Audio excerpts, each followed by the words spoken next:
Jehanabad express ছুটে চলেছে ঢাকার দিকে। জানালার বাইরে বিস্তীর্ণ দৃশ্য, দূরে ছোট ছোট গ্রাম আর কুয়াশার মতো মেঘেরা উঁকি দিচ্ছে। আজ আকাশটা একটু মেঘলা, মেঘগুলো তুলার নেই বেশি বেড়াচ্ছে। প্রকৃতির এই নিসর্গে যেন ইউরোপের সুইজারল্যান্ড কিংবা অস্ট্রিয়ার পাহাড়ি পথের মতো। তবে এখানকার মাটির গন্ধ আলাদা। এটা আমাদের মাটির গ্রাম, আমাদের পদ্মা পাড়ের গল্প। এবার ট্রেন ঢুকছে পদ্মা সেতুতে। এক অবিশ্বাস্য মুহূর্ত। নিচে বিশাল স্রোতস্বিনী পদ্মা, আর আমরা রেল লাইনের উপর উঁচুতে।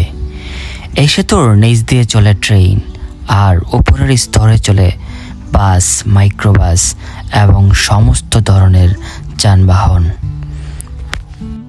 এবার ট্রেন ঢুকছে পদ্মা সেতুতে। এক অবিশ্বাস্য মুহূর্ত।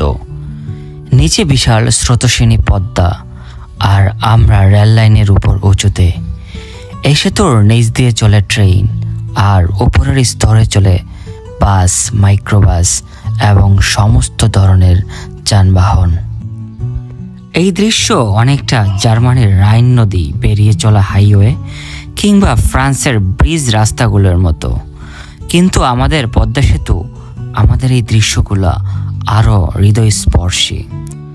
জাহানাবাদ এক্সপ্রেস একটি আধুনিক ট্রেন, পরিষ্কার, আরামদায়ক এবং সঠিক সময়ে এটি স্টেশন ছেড়ে যায়। এটি দেশের দক্ষিণাঞ্চলের কেন্দ্রীয় শহরগুলোর সাথে দ্রুত এবং নিরাপদ যোগাযোগ যুক্ত করেছে। ট্রেন এখন মাঝ পদ্মা পেরিয়ে যাচ্ছে। চোখ মেলে তাকালেই দেখা যাচ্ছে বালুময় দ্বীপের মতো ছিটকে থাকা চরগুলো। মাঝে মধ্যে কিছু গরু চড়ছে, কোথাও বা বাঁশের কুঁড়েঘর। এই চরগুলো যেন নদীর কবিতার মতো, জন্ম নেয়, আবার বিলীন হয়, পুনরায় ফিরে আসে। এই পদ্মা নদী আমাদের জীবনের সঙ্গে গাথা। কিন্তু একসময় এই নদী ছিল আমাদের জীবনের সবচেয়ে বড় বাধা। সেতু ছিল না, ফেরি ছিল। সেদিনগুলো ছিল ধৈর্যের পরীক্ষা। আমি নিজে দেখেছি কিভাবে মানুষ ঘন্টার পর ঘন্টা কাঁধে ব্যাগ নিয়ে ফেরিঘাটে দাঁড়িয়ে থাকতো। চর বেঁধে হেঁটে যেতে হতো এক পয়েন্ট থেকে আরেক পয়েন্টে। যে ফেরির যাত্রাগুলো 2 ঘন্টার হতো, তা কখনো 3 থেকে 4 ঘন্টা গিয়েও থামতো না।